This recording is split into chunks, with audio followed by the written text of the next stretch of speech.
Oh, we're on. We're on. Ladies and gentlemen, welcome to the SCL. Obviously, we're dealing with our own fair share of issues here, but one thing that we don't have an issue with is getting some good games to you. I am your lovely co-host, DJ TJ, and with me is nobody better than the ball of flames himself, Infernosis. Is that a pun on my name being Inferno? Is that not many Possibly. people even like take that as a point of reference? And I am filling in the oh so big shoes to fill of Foof because I actually think he has quite large feet. I've met him a couple times in person.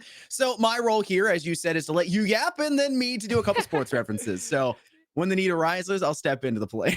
Yeah, well, Which we're gonna make chances sure to that do so because it's Bama. It's Bama playing for the first game, and there's like no better team for sports references down south, right? yeah, Bama and FAU. We're not gonna waste your time anymore. We will get to the story. We will get to playoff standings. But what you need to know back at home is that FAU is almost clinched. If they win this, then they stand a very good shot at clinching. But for now, players are still being a little weird in the lobby. I'm not exactly sure what the issue is as they were joining, but maybe a little delayed here. Very interesting plays. Maybe this is Alabama trying to get in their heads a little bit, but we're going to try and figure this out. But meanwhile, Infernosis, how we doing? I'm doing good. How about yourself? Oh, man, we out here. We're good. We're here for Is some that Rocket what it is? League. Are we out here? You We join the out call here. immediately for prod and go, wait, what's up? We here. just immediately into the call. You set the tone, the tempo early for the broadcast. Speaking of which, we're into the game. We've actually got it started up here, TJ.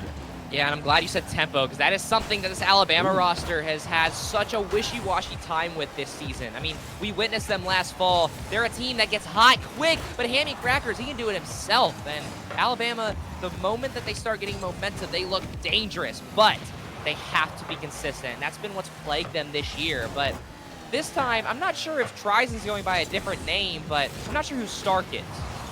Tony, maybe? It could be the option here.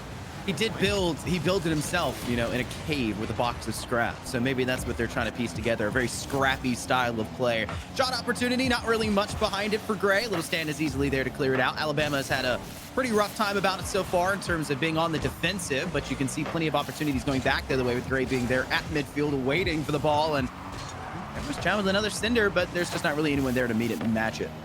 Yeah, I'm not sure if stream updated, but that is Trizen. That is the third man for Alabama who's always been there. And one thing that we can always count on Alabama to have is these bumps and demos as Mitra's going to get thrown off. And now Trizen gets a chance to get over one, but that's Stan with enough boost to get over. Chan under him, but that's Hammy Crackers going for net, but not taking possession.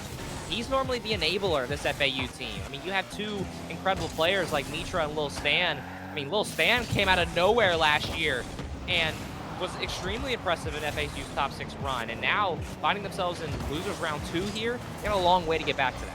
Yeah, having a solid series of the semis and going up 3-0, but losing to one of the fan favorite teams and one of the best teams here in the SCL and BPC to knock them down into the lower side. They want to go kind of on a revenge run, right? You want to kind of get that sort of savior opportunity, and they was kind of there as well for Bama as you see Chan in goal, hoping to keep that out, but nothing was denying that hit from Mitra. Top bar down ski, just enough to go through. There's nothing keeping that one out of the back of the net. Yeah, and Chan does a solid job of trying to read it, but it's just not close enough. And if I'm the Alabama side of things, I'm a little worried.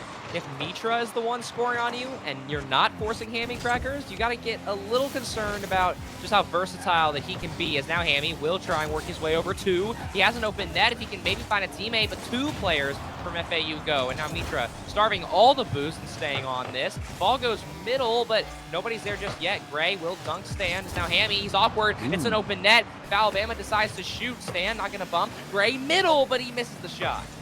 The best opportunity you could have had. It's Chan trying to go up to meet this one. Tapped over Mitra. Leaves this one center. Could have been Little Stan there to meet it, but wary of where Bama were lying in wait. They'll knock it down here instead.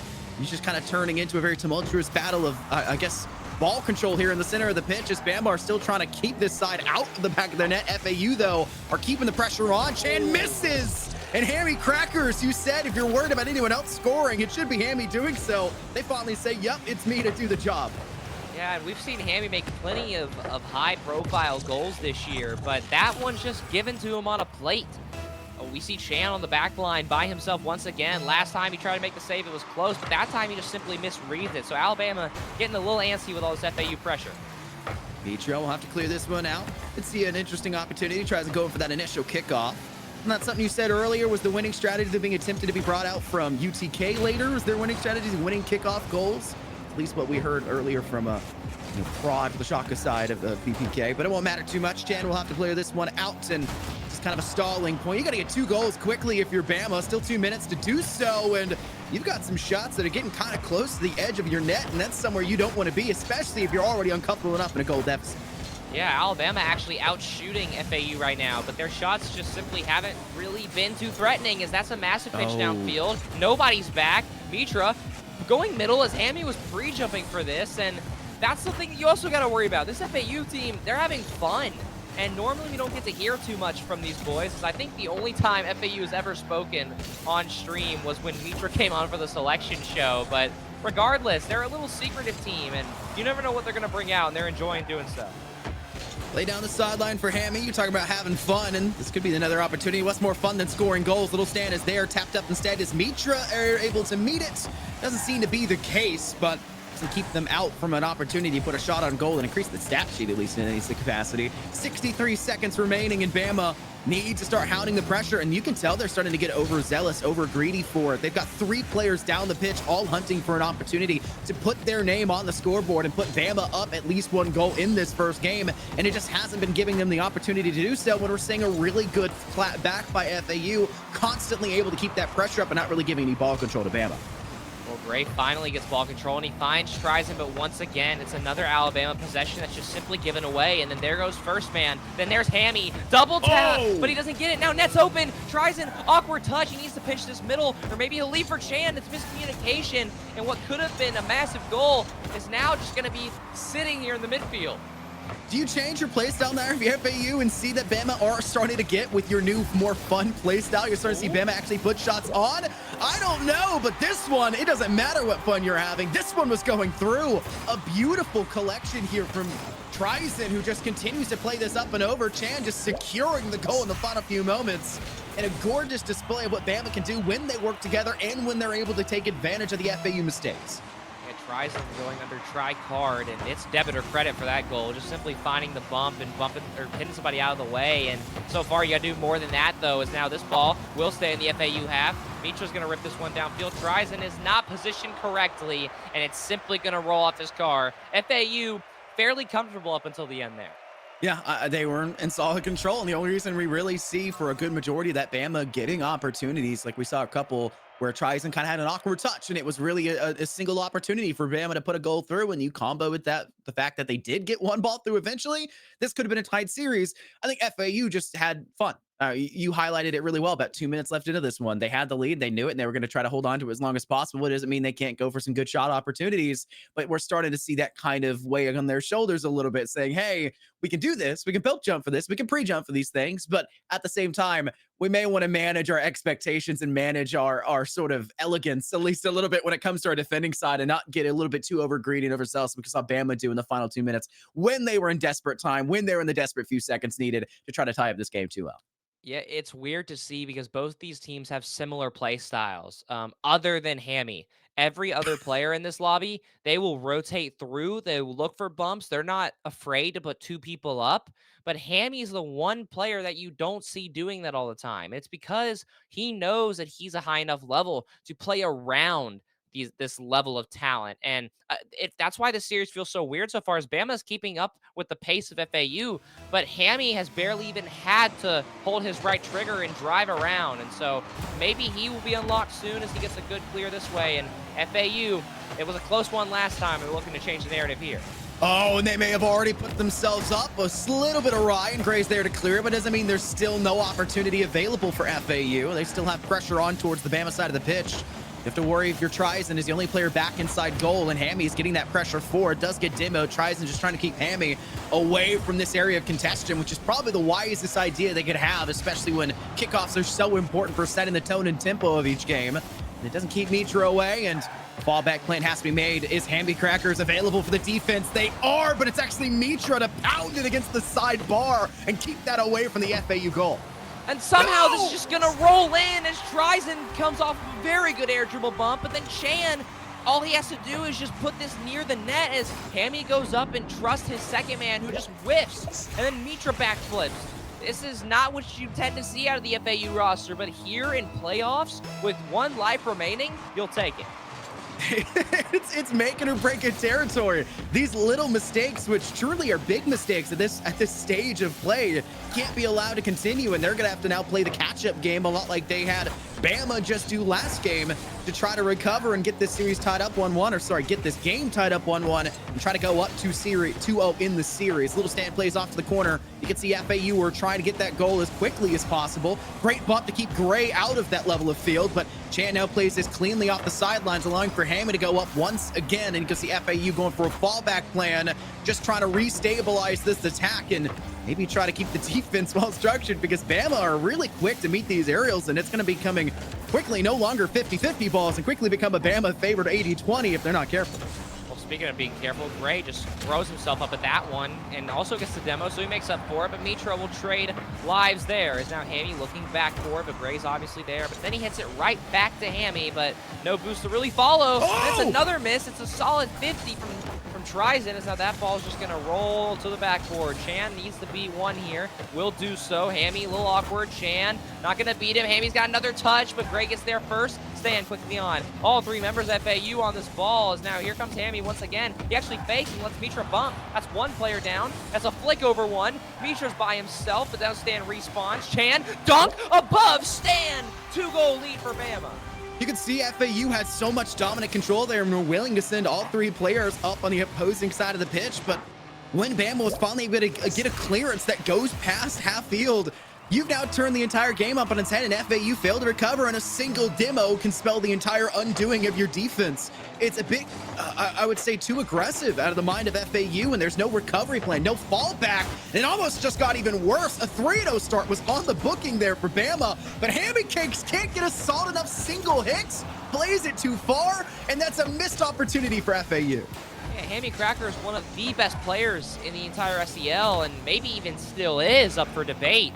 And he just doesn't shoot that one there. And now it might give Alabama a chance as that's off the backboard. Hammy's awkward. Gray has a chance to pass this. Mitra, though, he'll find the touch that Hammy couldn't. Going backboard. Gray's awkward. Wide open. Off the corner. Chan with a save. And here comes Mitra. Right side. And he can't get back to it. Fighting back is FAU. Ball back playing of Mitra when Hammy Crackers can't solve it, when Little Stan can't solve it. There comes Mitra to put the final pieces of the puzzle back together, and we're back to a 1-score deficit in this game. And still FAU struggling to try to find the success there was very well done. But we've seen too many times where they get too greedy and they go for something too big, and then Bama capitalizes, which could be a chance here for Chan. Playing it down the sideline, has a player in the center, but Hammy Crackers clears it, but maybe not well enough, as you do see tries and going for something. Little Stan on the dribble, has defenders, beats one, but couldn't get the tap up to Hammy Crackers and couldn't create the opportunity. You can feel the urgency of this as now Chan will maybe fake and go corner, but nothing there as Tries in, finds the right side. And what I was going to say is this series has been an absolute mess. It's the bumps and the whiffs and whatever this pass was, but it works regardless. 3-1 Bama.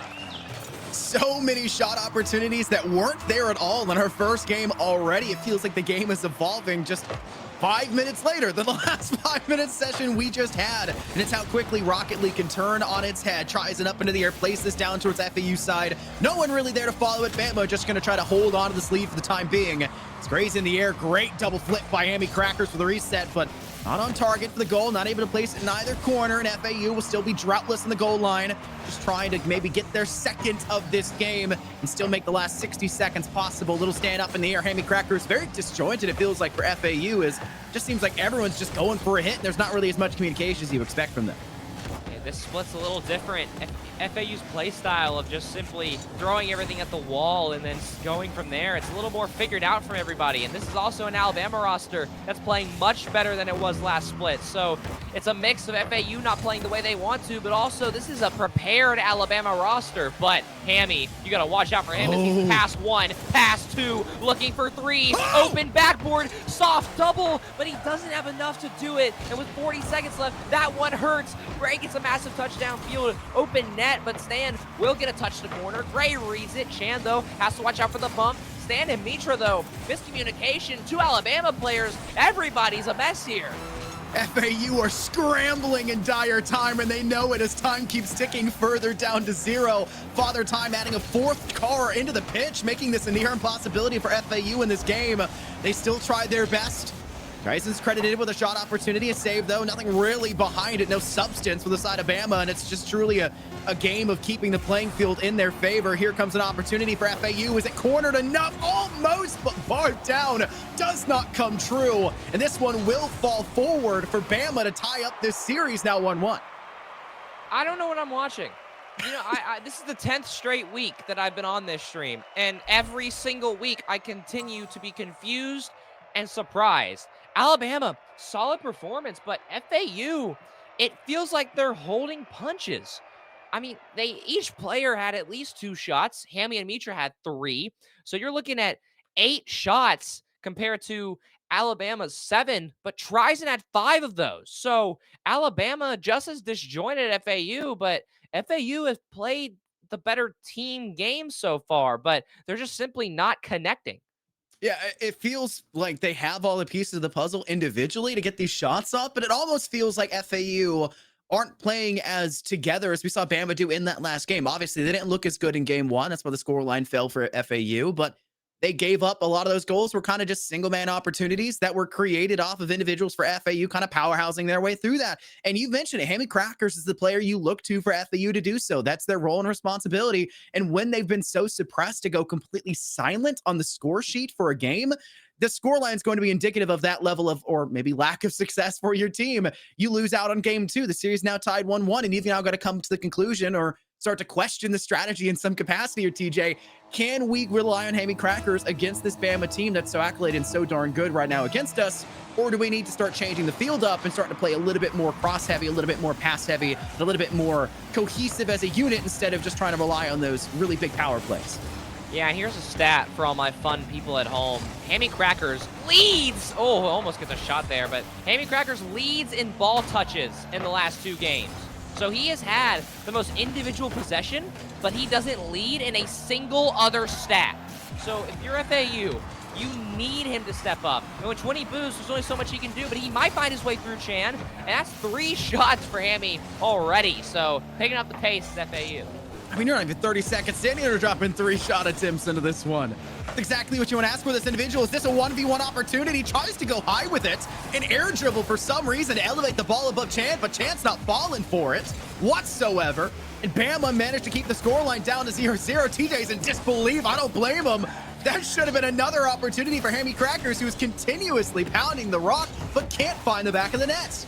I mean, Chan's defense has been solid all year, but against this level of offense, I mean, yes, this is a must-win for Alabama. So that's a very close pinch opportunity, and Mitra gives possession, so now Gray's going to get a free wall touch, looking for one more, will get one. It's going to be Tryson towards net, and now Chan needs to beat one and does. He's got more boost in the tank, a flip, and a reset that he won't use. Now Mitra awkward. It's 2 players from FAU that go. Now Tryson looking for a shot. Gray needs to tap it corner, but he just barely misses it. And Alabama with so much pressure, but it's all for nothing. Can't skirt it into the corner, TJ. Can't repeat the Reina goal against Mexico in the UNCAF finals. You gotta pray that you can pull something off like that, but unfortunately, just not enough. Is this one good, though? It is. Little Stan. Playoff in the corner from Hammy Crackers. And Chan, who's been so just dominant defensively, gets caught out as just an uncomfortable position on the wall. Nothing they can do about it, and FAU will be the first team to pounce in Game 3. Yeah, you see that long Hammy Crackers name tag, and you get a little worried if you're on defense. And Chan normally has stared down the barrel of that gun this series, but this time he just gets a little worried, goes and over-pursues the ball, and it's a free pass for Hammy. But Alabama does get a demo, and now Stan's last man back. He's going to opt to take this up the backboard. Actually, he's going to wait. It's going to be a free pass. It's Gray, and Chan, and 5 players go for this one. As Tryson, the one player who doesn't go, goes for net. And it comes down to the last man. Hammy Crackers with no boost has full trust in Stan, who gets 2 major saves. But now, you've got to watch out as Mitra barely dodges what would have been a goal for sure if he dies there. But somehow, FAU battling through this mess. Bama have kept the pressure on. We've even seen them go for demos onto Hammy Crackers, just trying to level the playing field as his players deemed themselves too dangerous inside game 3. Really, I guess, peeved that they couldn't get anything working out for them in game 2. Ball plays down the center of the pitch. Chan is there as this goes in. No! No bar down. It stayed out of the net and cleared away by Hammy Crackers. Gorgeous display of what FAU can seemingly get away with when Bama can't put it center into the net. Another opportunity, this one for FAU, but Chan, who else on the defense there to clear it out? That is now 2 major opportunities for Bama that have been forced to the side or too high. And now, if you're Alabama, you're starting to feel that pressure. Again, this is a must-win for you. And Mitra just simply wants it more.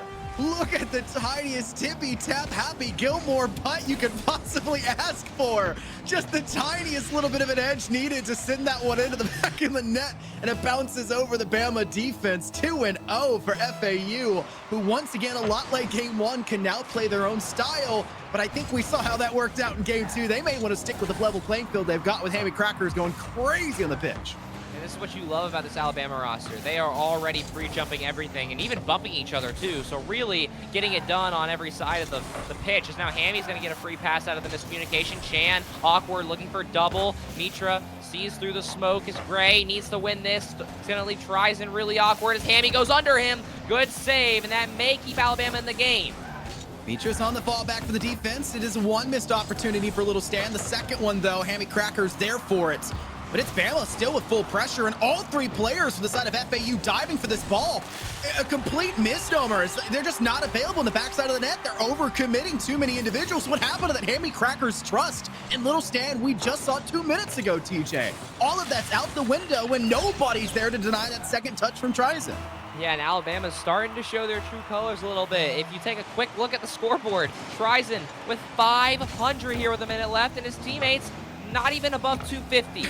So Alabama just really struggling here, looking for whatever they can get, but right now they're not playing together, and that's how they just won the last game. And against this FAU roster, it is not a one-man team. And now Stan gonna find Mitra in the middle. Mitra might have a little more here. It's a great challenge from Chan, though, and now with 45 seconds left, Alabama looking to get anything here. Hammy plays it off the corner side. A demo from Little Stan created a little bit more space and leeway on the defending side of Bama there.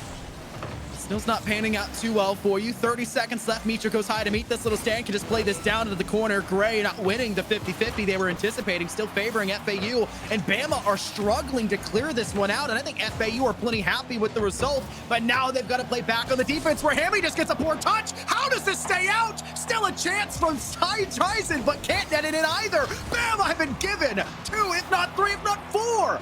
Free goal opportunities where a little bit of coordination, a little bit of oomph can get that ball through the net, and they have failed every single time as FAU play this one back, play this one for the time, and just need to drop this to the bottom side of the pitch. And Hammy, you can trust him to do so, but wait a minute, this ball's still up, but it goes off the top bar, and Alabama, like you mentioned, golden opportunity after golden opportunity, but not a single one falls through, and Alabama continuing to keep the shots even, but simply not stepping up when it matters, as, in my opinion, that is 3 easy shots that they had, including the 2 earlier, and then one of those that we just saw at the end. What's going on with Gray right now? For the Bama side, Gray was really darn good in game 1, stepped up really well in game 2, kind of filled that role for the cyclical cycle of rotating in and out of the defense and having opportunities set up crosses and try to transition to an attacking side. And they weren't really either on both, it feels like, in this game, which is such a shocking result considering that we had a player do it win Hammy, who we kind of expect to elevate themselves above the competition. They did so in game 3. They started off with 5 shot attempts in the first 2 minutes, and then let the rest of the team step up to the plate. 2 shots coming out from Mitra, 3 from Little Stan. They got their goals they needed. That's really the role they were stepped into. But Gray just wasn't able to find the same level of success. And you had mentioned it for a while there that Bama looked like they were maybe just trying to pre-jump a lot of things. So they started to get desperate, started to bump into each other, started to make big mistakes, and weren't really able to keep the ball out of the backside of the net. And that just gives FAU the chance to continue to run that cycle forward and continue to use that trickle effect of keeping momentum in their favor. Yeah, well, Stream, I'll give you another statistic. All 3 of Alabama's players having a lower average boost number than all of FAU. Oh. So the starvation of FAU is officially in effect. And normally you don't want to root for something like that. But if you're an FAU fan, you need it to be even crazier than what it already was. We've seen Bama win even with that statistic, right? We've seen them take a game. So if they're capable of doing that, they can perform it or, have that metric go through in any of these games, but they've got to start off strong. And unfortunately, game 4 does not look to be the case. As Mitra, off a wonderful play from Hammy Crackers and an attempted meet there to come out from, I believe that was Chan at the time, trying to go up high to the air. Could be wrong there. Just doesn't get the touch they were expecting, and a simple drill in for FAU less than 16 seconds in to put them up. And again, this is what you expect out of Hammy Crackers. He doesn't need to be the shooter. He just needs to be the enabler. And so far, that amazing flip where he just barely touched it with his wheels is what FAU needs. That's a very quick lead. And again, for Alabama, if you want any hope of going to land, this is the first of a few massive must-wins. So now, backs against the wall, season on the line for the whole school year. And I'm curious to see what the game plan is and how much more aggressive they may get.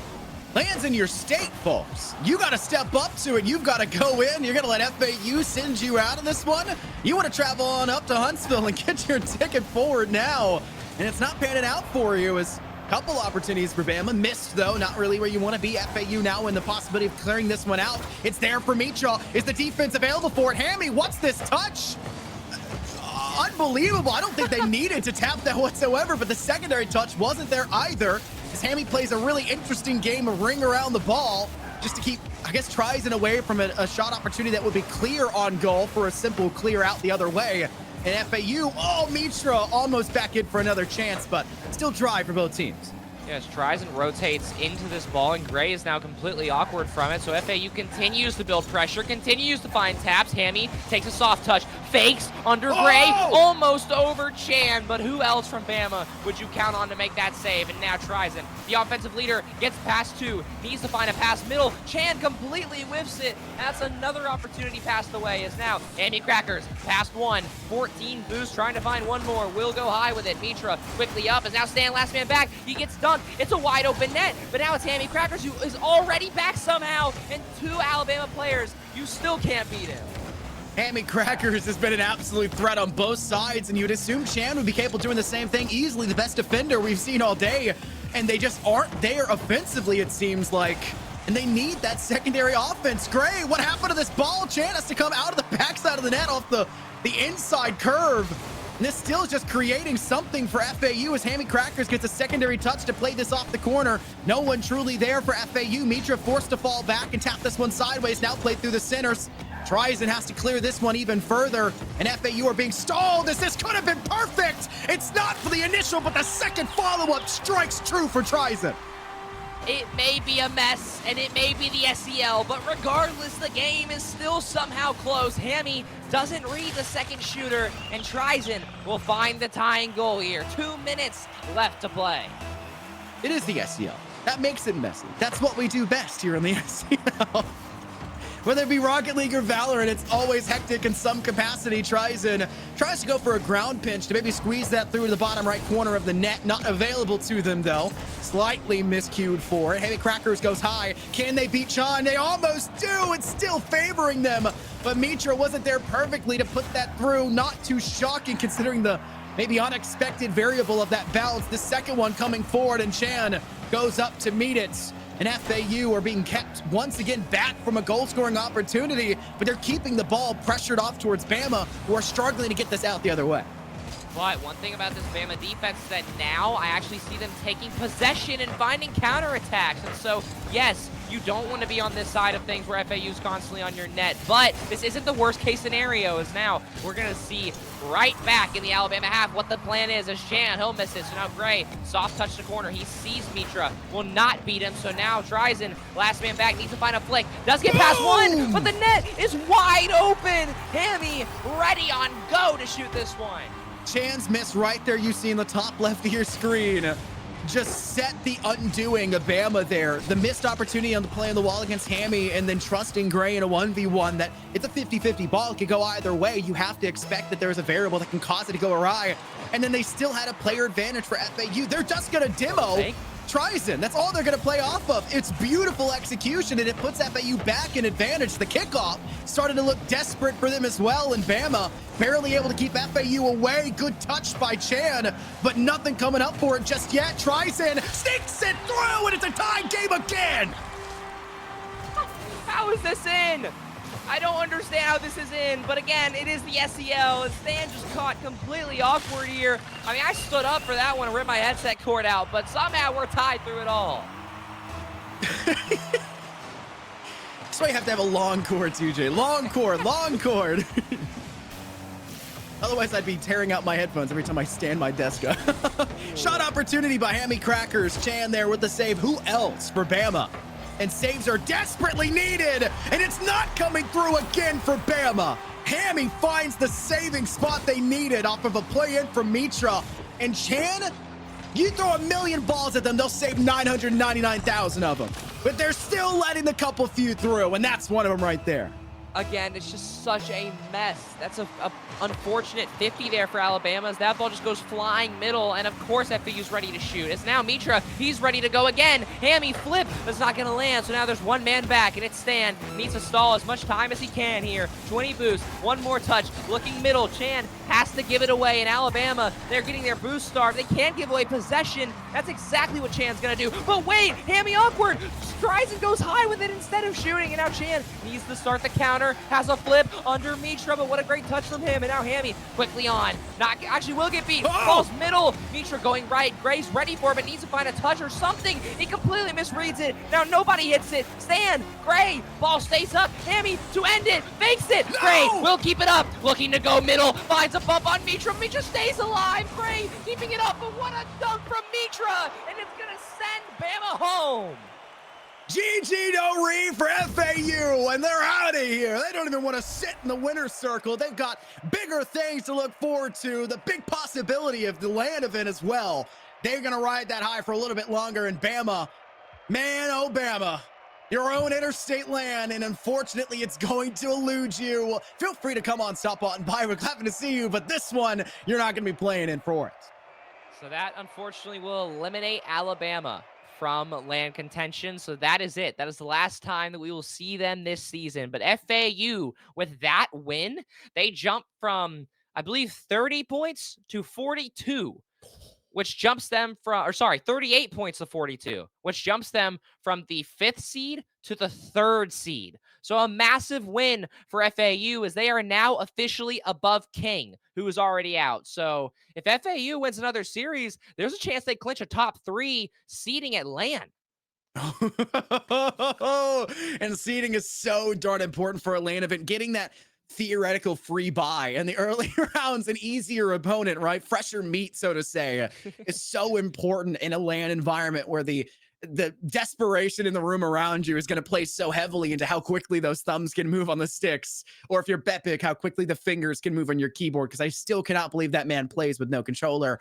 It plays into the environment. It plays so true. And if some of these teams have never been to a LAN event, which I doubt at this level of play here for SEL, especially with the teams that we've had SEL lands, if there's any new blood stepping into it, it's going to be even easier to kind of succumb to that pressure. That's where you're going to see some of those accoladed teams, some of the teams with history for the SEL stepping into lands, start to really make their presence known. You'll feel the pressure the moment they walk into the room of the event.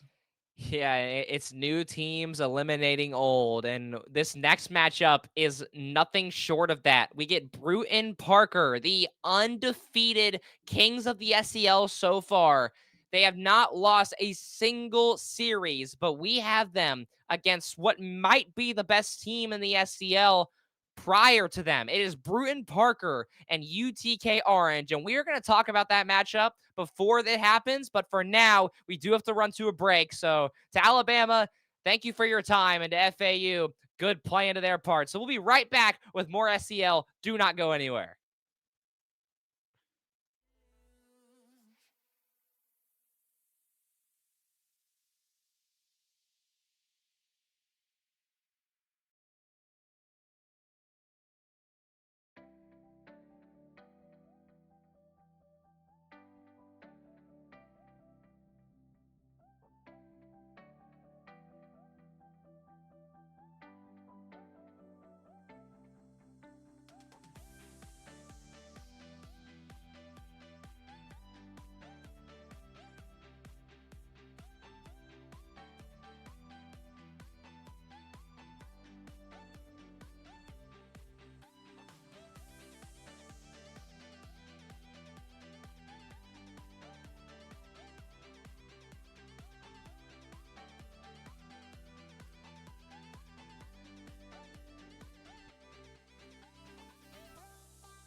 to protect your soul.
10 weeks of Rocket League, and we finally come to the peak of it all. We're not at grand finals. This is just winners semis, but it feels like the most important match of the year. I am DJ TJ, and with me is, of course, Infernosis.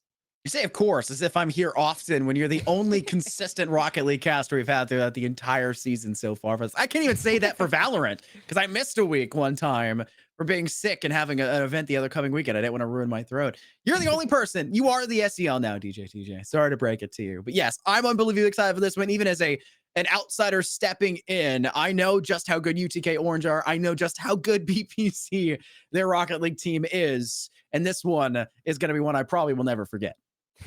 Both teams have been dominant all year. Bruton Parker has not dropped a singular series. Now, UTK, they are the 5th seed instead of what really should be a top 4 for them because they lost to UNCC in groups. And because of a 3-way tiebreaker, they got knocked out of first place, out of second place, into second place. So they had to go through the second Elite 8 group, meaning that yeah, they made it look easy, but they really felt like they should have been in that top group.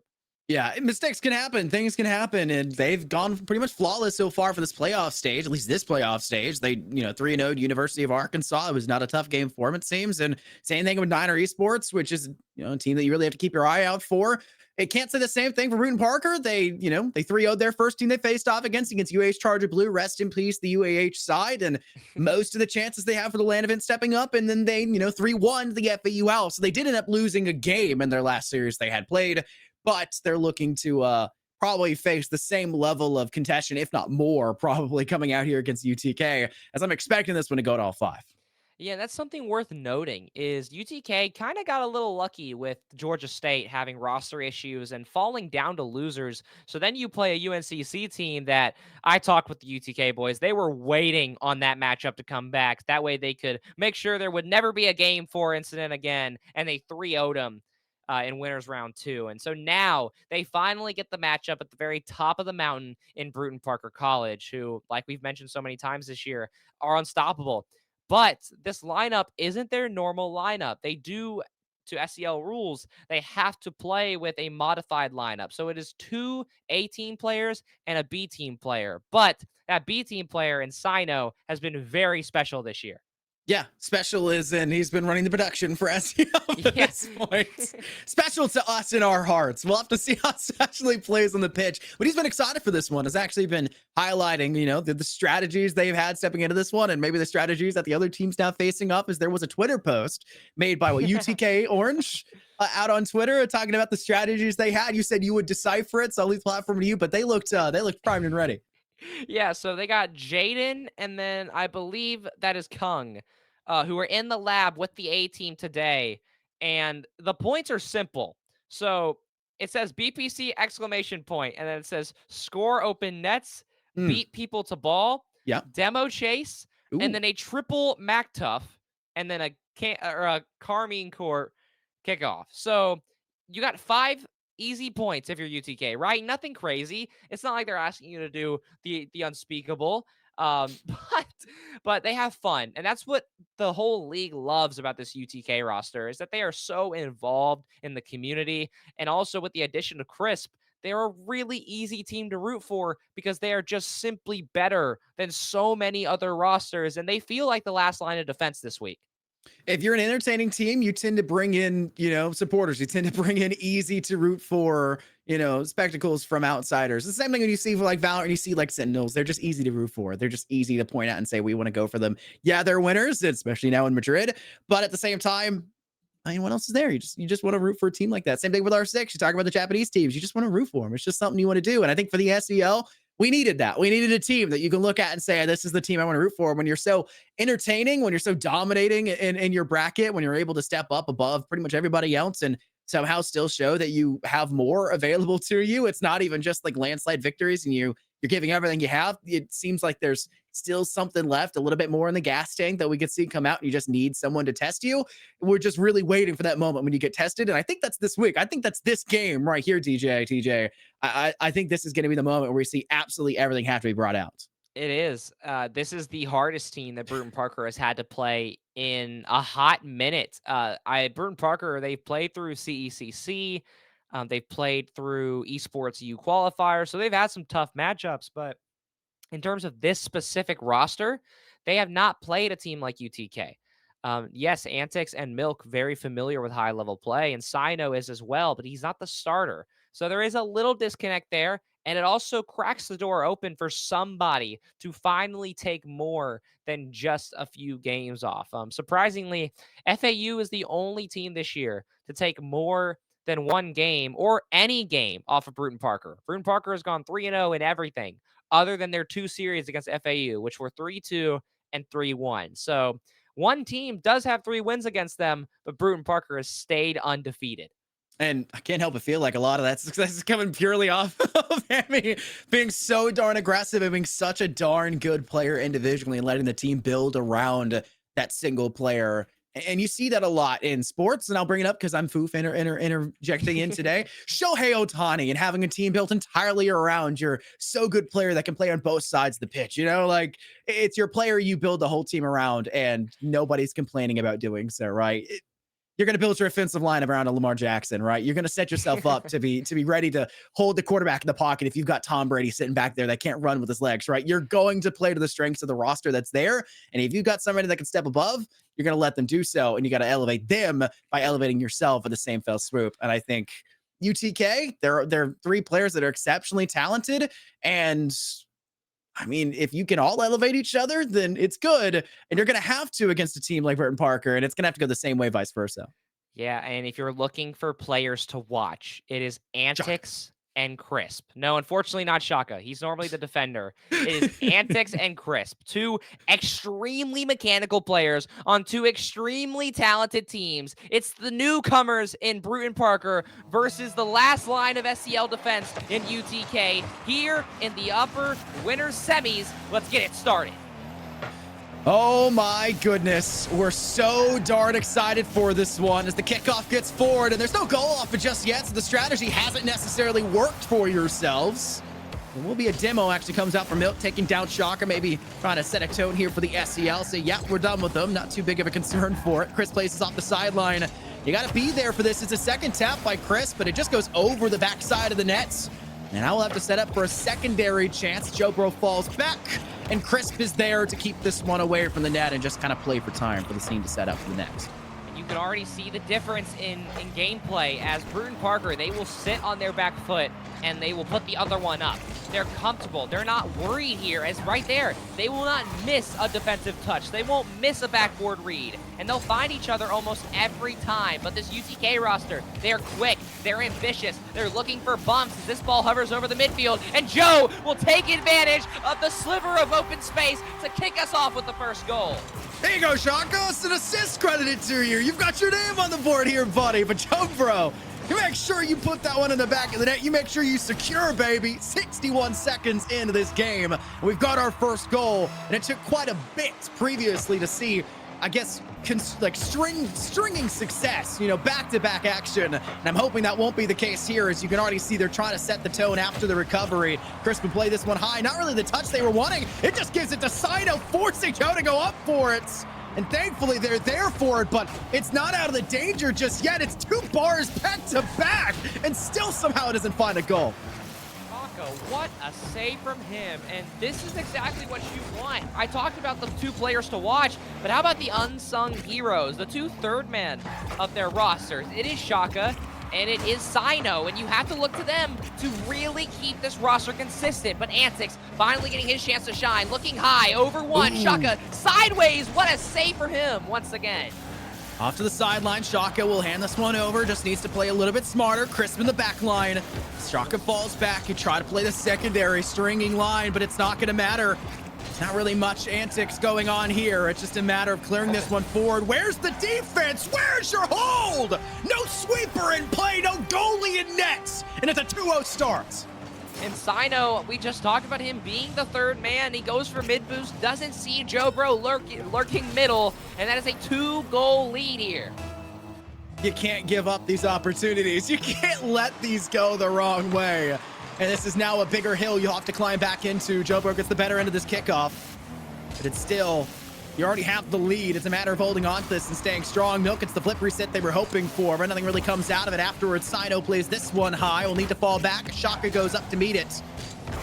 You've got an interesting 50-50 ball with the SCL players trying to go against each other. Oh, and this one is just being bullied through, and that's something you can't be allowed to happen mere inches from your goal here, TJ.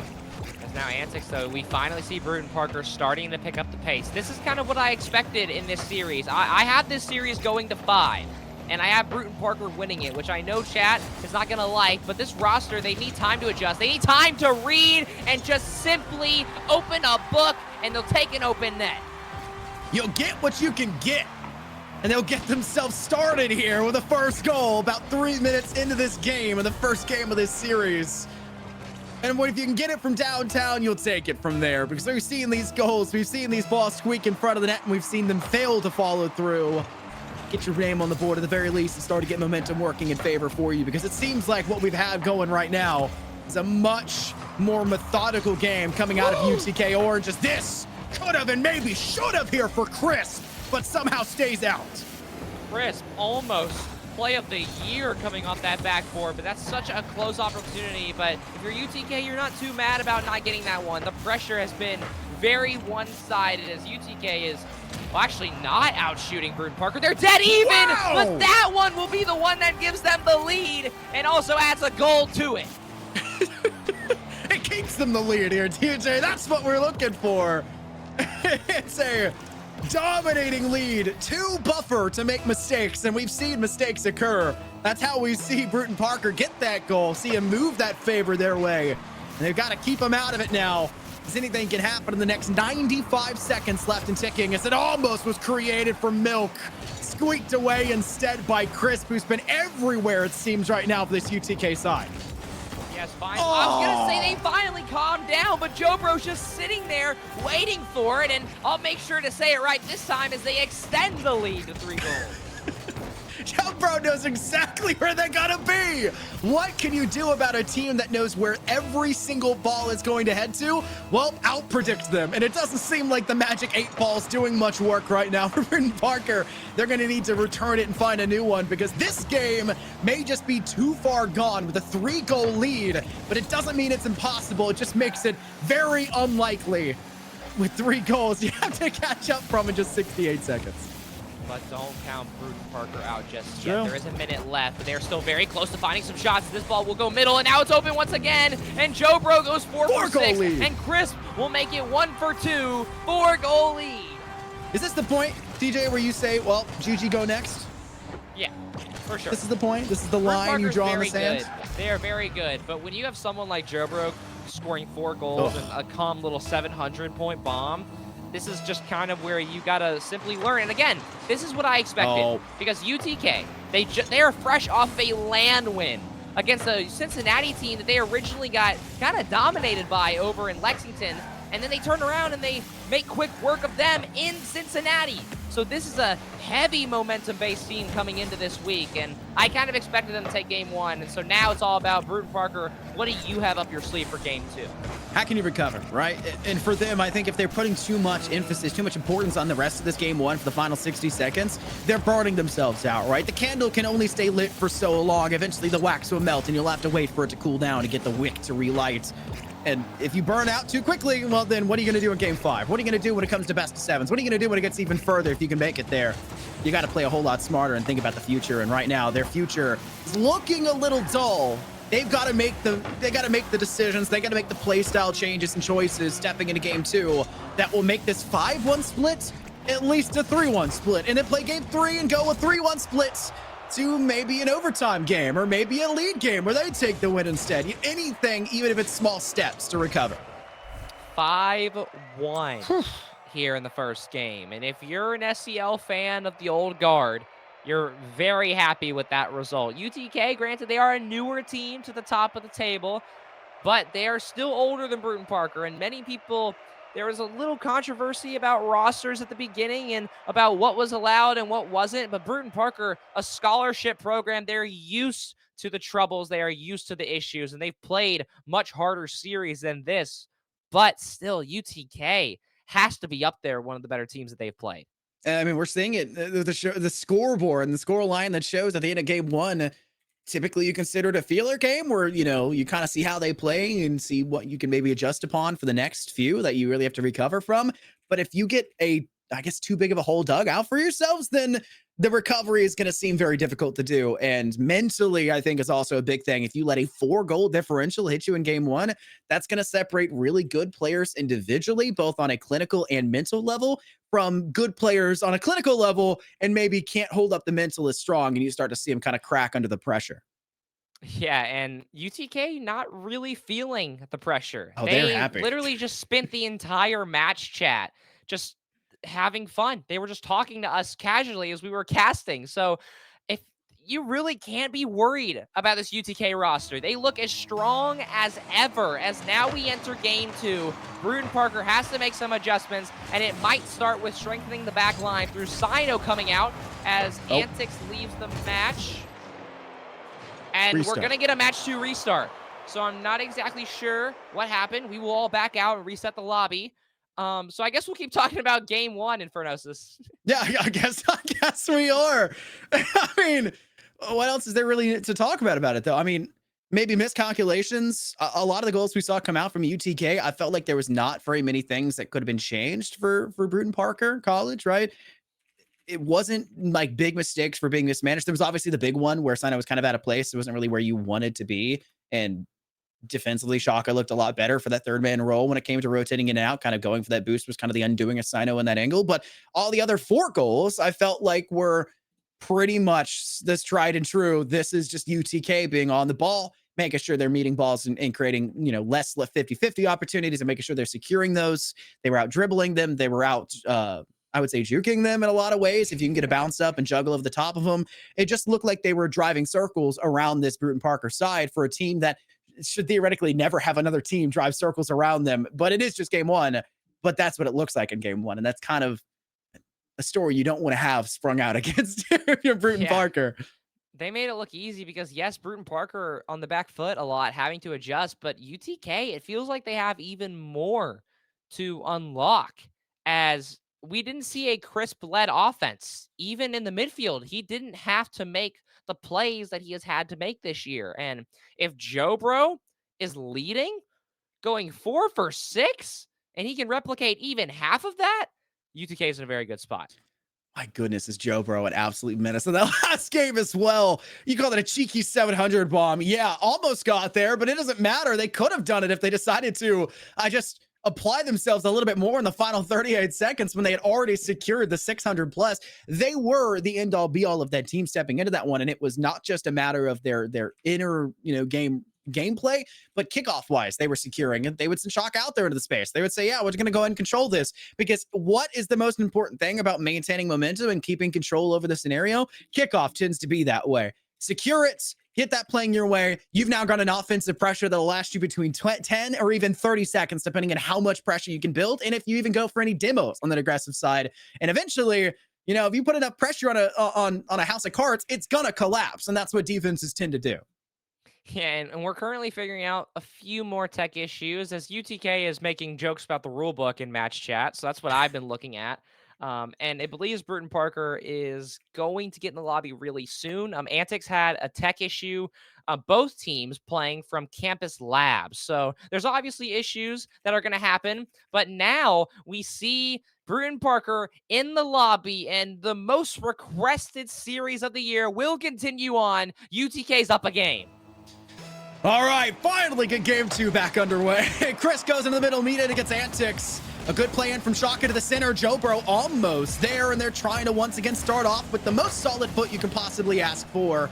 But it's not going to go their way exactly just yet, as now it's Bruton Parker putting the pressure on, as Antics may have just drilled that if it wasn't for Jobro being there to save it. But this one, no one's there to save it. And UTK maybe getting iced a little bit through the tech pause. As Antics goes middle, it takes all 3 players. Chris just doesn't read, and Antics, what a bump from him. And now we see the Bruton Parker that we've come to know this year. They will be more aggressive.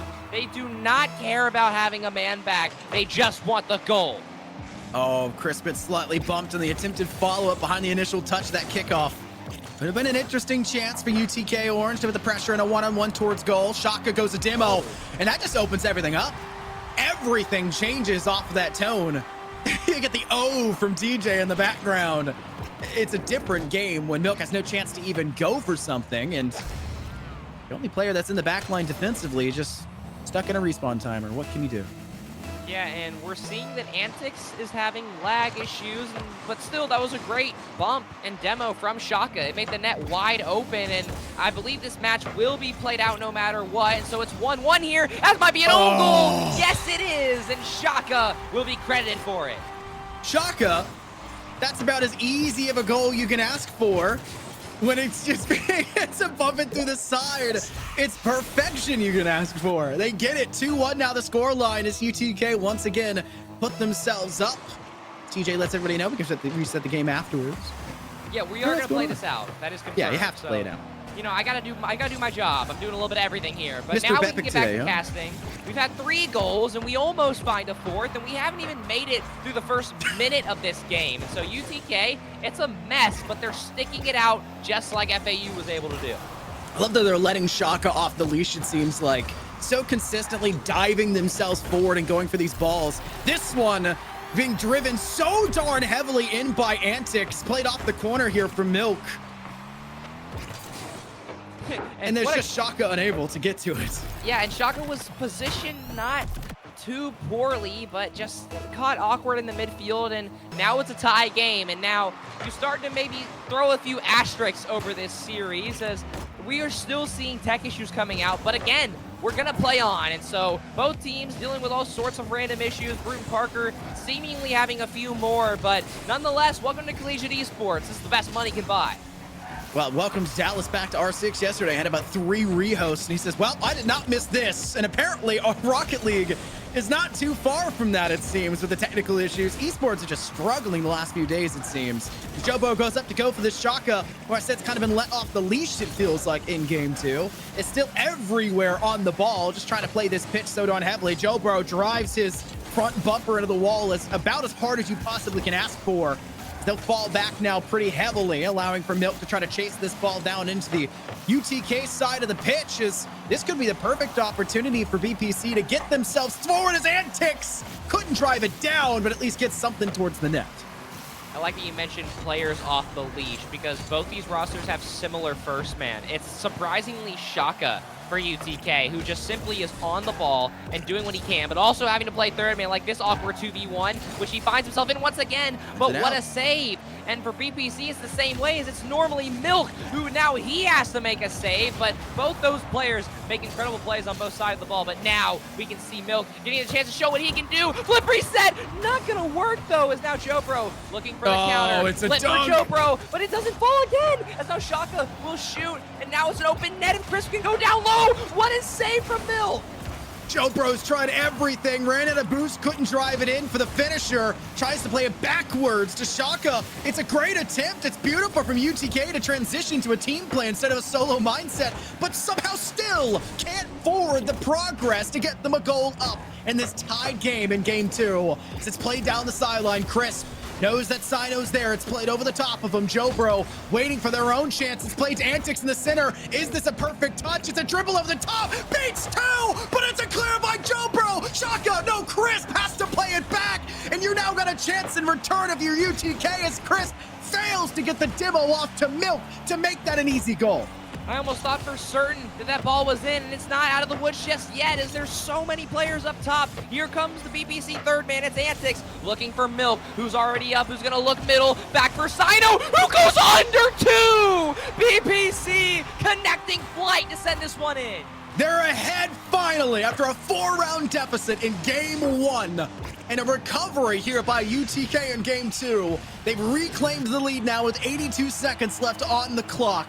And that's so much time available for this UTK roster to either go up and above to tie this series or go huge and make mistakes to let BPC find themselves back in control. As a demo from Chris takes out Antics, Chris forced now to fall back. Shaka's there for it and drills this to the back corner, hoping Jobro would be there. 2 players go in for it. First one misses and Milk goes in. It's a 1v1 as Antics plays it to the corner, not liking the look of the defenders sitting still on their wheels. and just trying to play, hey, for the next chance possible. Crisp almost had something cheeky against Antics, but thankfully Milk's gonna save it. And now Sino has to play the lone man back.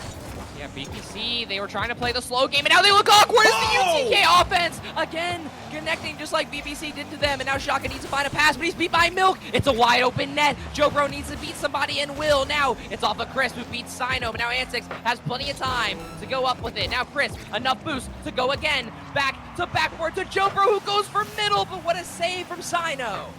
Shaka has to recenter this one up. Plays heavy with it. That forces Chris now to fall back to the third man back. It's cleared in through Sino. 15 seconds left. Crisp, you got to get control over this ball. You've got to start hitting this one towards the net. Chris gonna play this one low, hoping for something. A touch though by Antics denies the dribble down the field, and Milk demoing Shaka. Maybe the final nail in the quite literal coffin here. Wait a minute. It's an attempt to dribble. Up. Can Shaka get there? I don't know if they'll make it in time. They won't. And it's a tied series as Burton Parker find and manage, despite the technical difficulties here, TJ, to secure a second game win. Yeah, Antics, through having weird ping issues throughout, I'm not sure what the problem is, but it looks to be green for now. And as green as they were automatic on offense, BPC with many just intuitive and creative goals to find the third man in a passing play, to find the slot that nobody else would. And UTK is right there with them, but they're cooling off just a little bit. And I saw a lot of set pieces from UTK. Don't get me wrong. Chris saying in for the parlay off down towards Jobro, and Jobro trying to send the stinger home at about 45 seconds left in that series. Only reason that fails is because Burton Parker know they've got the lead. They're putting 3 players in the net. They're stacking the goal, right? They're doing what you can't do in any other, sport environment like that. They're going to put as many players in the net as possible to try to keep that out. And it just keeps UTK out of the level playing field, keeps them back down still to the 2-goal margin. And despite the success from the set pieces, it just looks like Burton Parker found the gaps a little bit more decisively, and that gives them that leeway to now claim game 2 and put the series tied 1-1. And this is what I was mentioning in game 1, is that Burton Parker doesn't mind playing on their back foot. They're not really pressured by shots, but now they find the balance of being aggressive and playing defense, and now is when they look their most dangerous. But now UTK, it's their turn to adjust, as Sino just barely gets that save, and it was almost a quick start for UTK. That's what they were trying to hope for, the kickoff goals, try to get control early. Being denied that. Puts them back into it. Chris plays this one high. Will it touch one more off the wall? Shaka wanted to be there, but didn't really get the leap they were asking for. Flipping the wrong direction. Jobro just clearing this off towards center. Crisp is over there. We'll tap this one slightly far forward to make sure Milk can't get a further touch. Is this perfect to Jobro? It may have been, but Antics knows where it's going and plays it easily to keep that goal clean. Now Burton Parker looking midfield for each other. It's going to be Antics going for a bump instead, which now will give Crisp a chance to work. He has not really been unleashed this series as much as we've seen him this season. Now Joe, though, looking to continue his scoring spree, but not going to find much. Now Sino, double touch to backboard. Shaka's going to let Crisp go, but the ball goes middle. It stays middle with Antics' pass, as now Milk needs to find a pinch. He will not. That ball goes towards net. Crisp, though, doesn't find the touch, as now Shaka somehow is gifted possession in the midfield, as Antics needs to do anything to keep this in play here, keep it out of his own net, as Milk will stare that shot in the face and try to continue on, but it'll pay his life for it. Great demo for Jobro, knowing they had the speed to do so. Shaka tries to get something cheeky working out for themselves, but it's cleared away by another aerial met and matched. The side here, Burton Parker. Sino pops this one into the corner. Secondary touch. Really great transition for Sino here. Somehow still in control for the time being, but Crisp at least denies it. Can Jobo backflip fast enough? Can't really seem to get there, but the bounce still favors UTK. They're just not transitioning the attack in as heavily as they could have and maybe should have in that exact stance. That's probably the wisest idea they could have, because they are struggling defensively almost for Sino, but not quite there. It's still a dry game. This is the difference in experience and talent amongst this roster of 3 versus UTK, is that there is full 1000% trust in their ability, as UTK will have some trust of their own, as it's going to be Jobro's shot off the Crisp demo into wide open net. It's the same way they opened up the series in the first game. a demo to secure an open opportunity and drive the point and their horde directly into the competitions.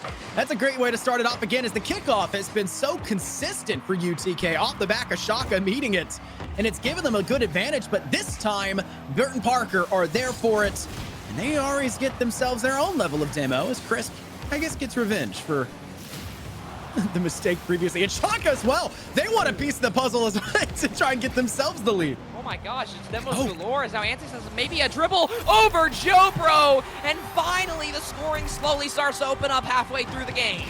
Antics knows what they can do, and they'll do it pretty as all get out. The boost in the back pocket drives the proverbial point, the literal ball through the back of the net. And the series will keep a lot closer than maybe we were expecting after, or maybe if any spectators were expecting after the 4-goal differential in game one. That's now once again favoring Burton Parker with a kickoff goal. Burton Parker, it's a great kickoff, and Sino has been the surprising leader so far, scoring over 300 points and has 1 goal, and he is the only other player above 200 points this game so far. And it's just such a weird possession battle to where everybody looks so awkward, and eventually you'll see a pass here and there, but both these teams looking for more cleaner gameplay. Lay off the high wall, Antics. Drill this one down, not too worried about it. Play a little bit slower. Shaka down to the back line. Can tap this one to the corner. Not the touch they were necessarily expecting initially, but Crispy is there for it. It doesn't really go their way either. It's a Burton Parker side that just says, we're tired of the antics from UTK. We're gonna go absolutely crazy off of these lines and just make sure that the goal differential in game one is about to be reflected in game three in reverse.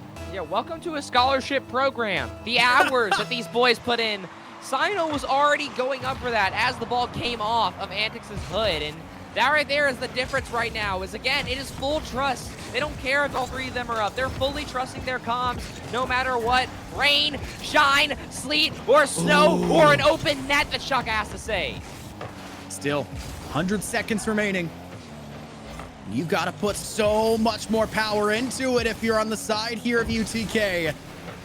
Burton Parker, shot opportunity, and Shaka has to go big to clear it. Milk tries to tap this one awry so that Jobro can't find impact off of it. Sino's trying to dodge. Jobro knows that the pressure is on and they want to get that demo. They want to find that success, but neither side coming away with it, truthfully so, until Shaka, your time to shine here, buddy. Can you get the touch? The flip reset? Oh, just too far to the side.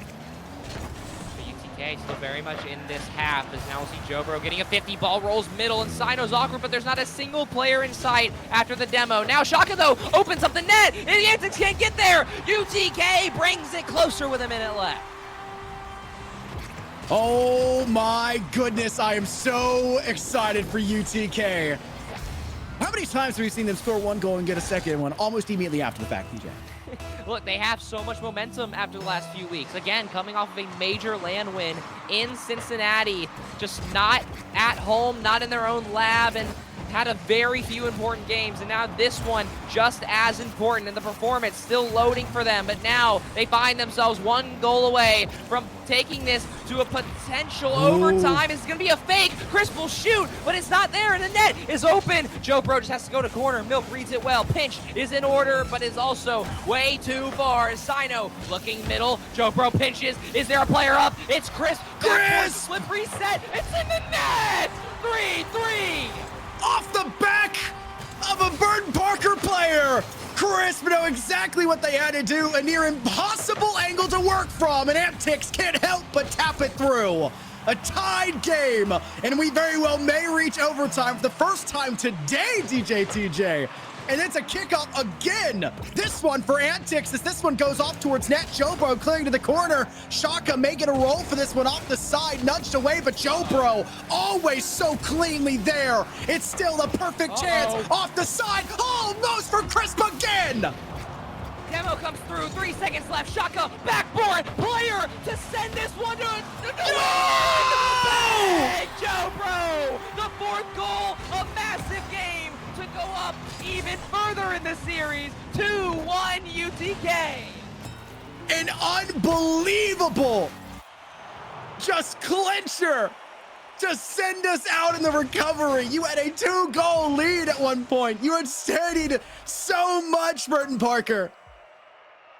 And somehow still, How? UTK, 22 seconds, 36 seconds total to get the final 2. All they need to make sure not OT, but not even a chance for you to win the game. When there's a will, there's a bang, and it comes through for UTK right when they need it most. After all the shots, after fighting from down 2 goals, they find a way to get the double touch, and I am speechless.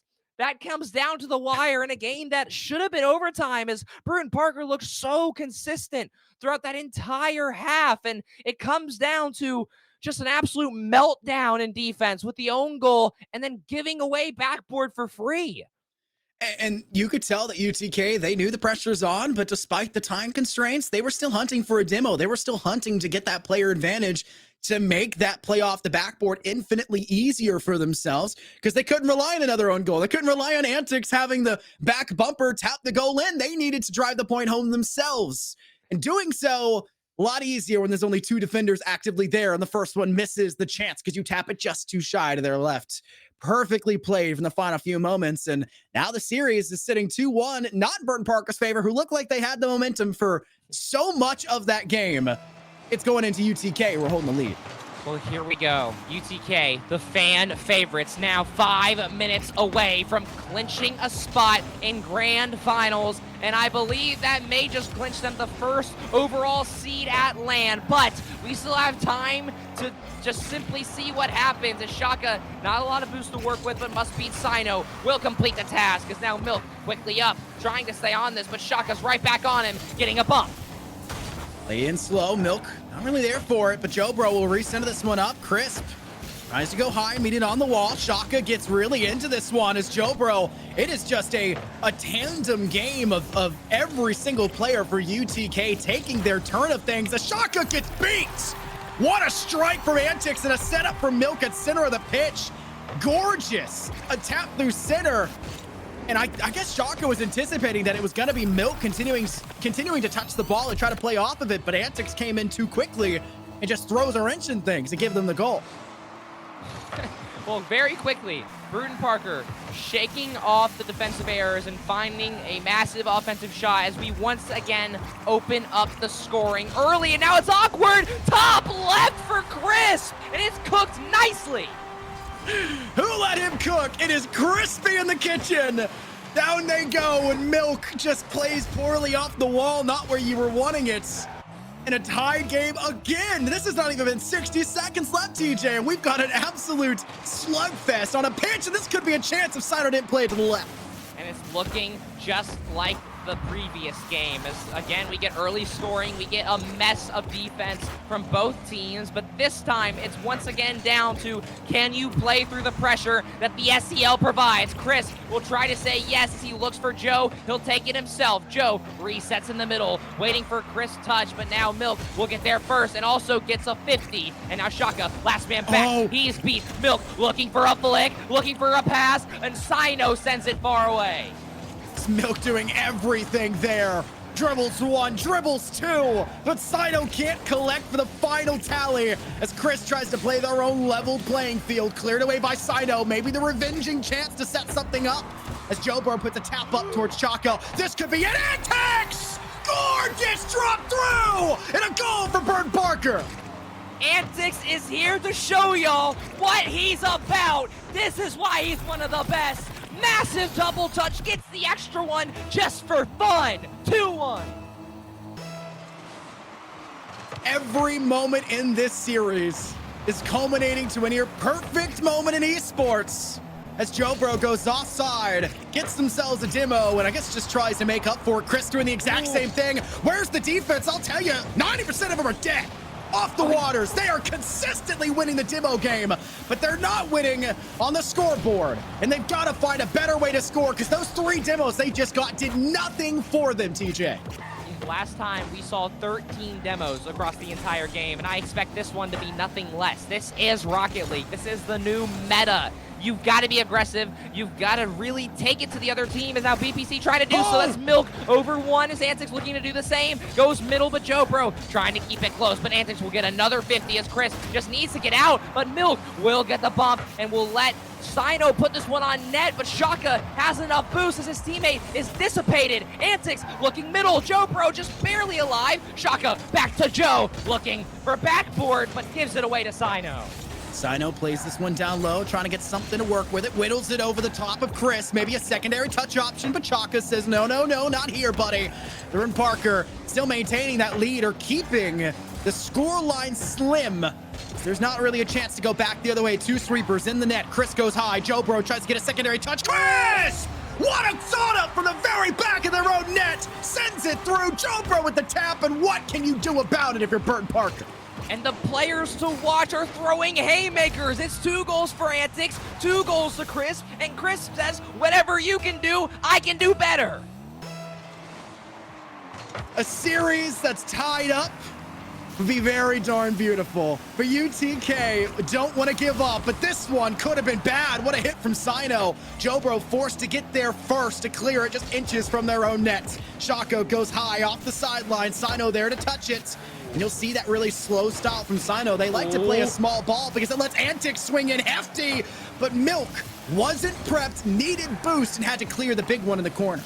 Burton Parker gets a free double tap and a free pass, and neither one will fall after the UTK airs. And now there's no boost, but for Antics, there's plenty of shooting room, as now that ball is just barely tapped away by Shaka, who finally gets boost, will finally read this from Sino and doesn't get a flip, but may opt to get a dunk instead. It'll be 2 players, but the ball will still go center. Milk off the sidewall, no double touch in store. It's still middle. Shaka will let it go back, and now 1 minute left. UTK can give up a game, but you don't want to give Burton Parker momentum, and you don't want to let Chris cook either. But Antics, close save. JoBro, left side, bang, to take the lead. Perfect off the corner. Chris set up everything they needed. Says, I can do everything, but I can't finish it. I'll let my team step up. And UTK strike to the net, putting them a goal up. 48 seconds left, and Burton Parker, they have to find that tying goal, and Chris not giving them the chance off kickoff, really trying to dominate the first early stages of succession here. Chaka into the corner, off the sidewall. Boost is there, but you still have to worry as Crisp is caught in the air. Is it up and above Chaka? No, it's tapped by Sino and followed through by Antics. It's still going in the game. Somehow we're tied again. What a flick. Shaka just can't read it. And Burton Parker, you can tell it feels like it's all on the line. If they win this, they almost secure a land spot. But for UTK, they're trying to end all of this, and they're trying to do it a game early as JoBro will go to the wall. 30 seconds left, and a reset's in store, but he can't find it. And now Milk trying to beat Shaka. Shaka looking double, will not. JoBro will to Chris, backboard, flip reset, will get another one, but BPC stays alive.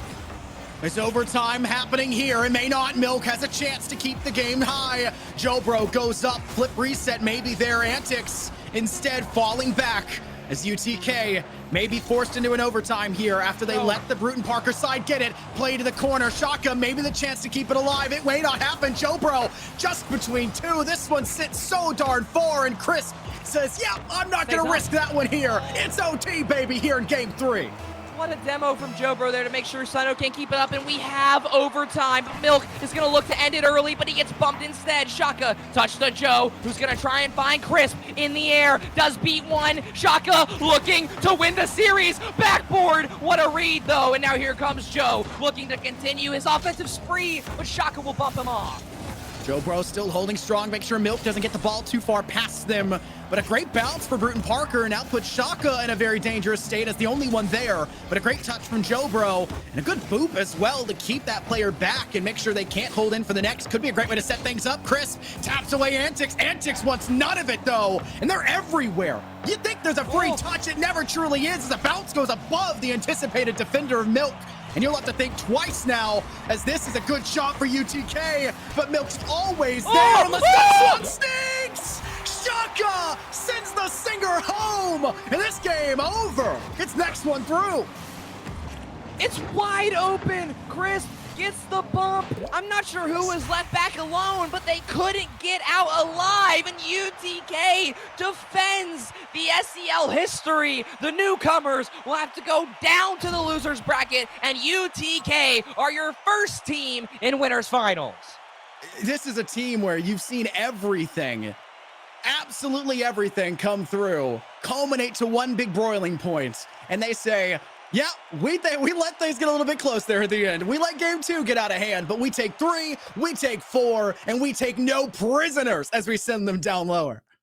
We've said this for 10 weeks. The SEO will always deliver.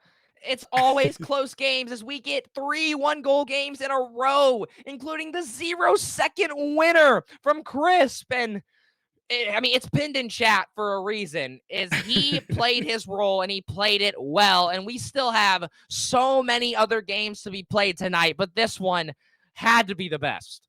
It's the culmination of what we're hoping here for the SEL. It's 2 big teams, 2 teams that have so much history of being pretty much uncontested. Obviously, the 1-game loss, UTA, kind of look at that and say, okay, it's kind of unfortunate, not really where we wanted to be. But besides that, almost near perfect or perfect records coming together to clash heads in a point where any mistakes can be your ultimate undoing.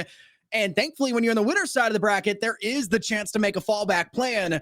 But you know that more likely than not, they're still going to be the other side of that bracket, and you may still have to face them again later, which could be an even bigger issue when you start to scale through this playoff side and you start to realize there are some really darn good teams down to the loser side that just got knocked off early and are looking for their chance to stay in it. I have to mention this statistic because it's the reason UTK won that last game. Crisp with 9 demos and 99 bumps. 99 bumps in 4 games. That is unheard of from anybody in this league. And if that is what it takes to win and UTK can make this a consistent feat, I don't know who's going to beat them. And we saw the ball control from Bruton Parker, right? We saw the way they played, the way they set the tempo. That doesn't look like a team that would struggle against a very demo-heavy side. But when you combo in UTK getting those 9 demos purely off Crisp, getting more demos past that off the rest of the roster, and then also having that coordination to set up plays off of just insane Joe Bro boots, right? The hardest hitting shots you could possibly ask for. And the setup tandem plays alongside your entire backline with Shaka helping out and Crisp securing.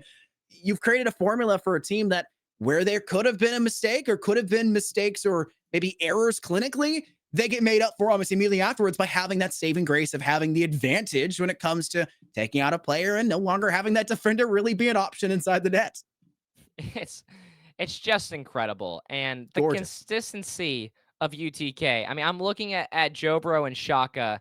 Jobro consistently averaged around 400, Shaka averaging 380, and Crisp averaging right around the 420 mark from what I'm seeing. So they played consistent and they played as a team. Whereas I'm looking at BPC, Milk unfortunately has, I think, 137 points in game 3, which was the one that they struggled on defense. And you also had an own goal in that. So I know BPC didn't play the way they wanted to, and I'm sure that they're going to make a run through losers. But LAN is not guaranteed for them at all at this point. They still must win. I believe now it becomes 2 series to clinch LAN, as UTK will move up to 60 points, and FSU still in this bracket, but they got a long way to go to take that 1 seed back as well.